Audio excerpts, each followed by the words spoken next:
My wife and I started Sage Neuroscience Center. Lisa and I began the clinic back in 2006, and it was right out of residency. She and I both had been involved in student governance and leadership experiences, and she was a social worker, and we had been involved with collaborative care. And my medical school education was at Loma Linda, and Loma Linda's motto is treating the whole person. Coming to New Mexico and going to UNM, I worked at the VA, and the VA had a psychiatry primary care clinic, and so that sort of opened up these ideas of doing both behavioral health and primary care.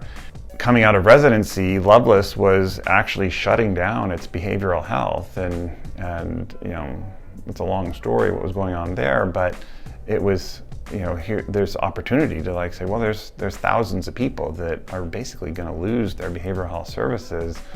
Here's an opportunity to open a business. Could we actually start something that focuses on this idea of doing collaborative care, having an integrated service in which you have multiple lines of behavioral health and substance use and primary care, and now pharmacy that we have coming together to really say, how can we actually create a synergy? How can we be more than just these individual pieces to provide optimal care? And I would argue at this point that there's nothing better.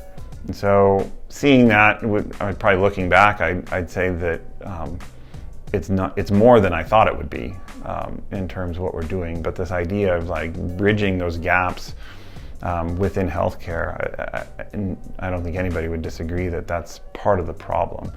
That you go to the hospital and your doctors don't know about what happened in the hospital. You get told by a discharge planner what's being done, and that's what communicates to your provider. And that's a huge gap.